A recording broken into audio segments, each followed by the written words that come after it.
2 கைகளை விரித்துக் கொள்வோம். மனபாரங்கள், மனச்சுமைகள், குற்றப்பழி உணர்வுகள், செய்த பாவத்தினால் ஆண்டவரே இந்த தண்டனை எனக்கு வந்துவிட்டதோ என்ற கலக்கங்கள், மன போராட்டங்கள், மன பயங்கள் எல்லாவற்றையும் நற்கருணை ஆண்டவரிடத்தில் ஒப்புக்கொடுங்கள். மகளே, மகனே, நமக்கு நலம் தரும்படி நம்முடைய துக்கங்களையும் வேதனைகளையும் இயேசு தன் மீது ஏற்றுக்கொண்டார்.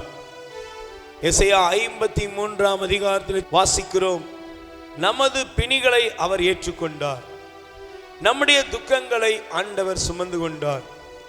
நம்மை நலமாக்கும் தண்டனை இயேசுவின் மீது விழுந்தது.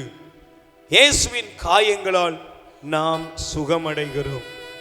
இதோ வாழ்க்கையில் இருக்கிற எல்லா பயத்தையும், எல்லா போராட்டங்களையும், சகலவிதமான துன்ப துயரத்திலிருந்தும் இயேசு நமக்கு விடுதலை தருகிறார்.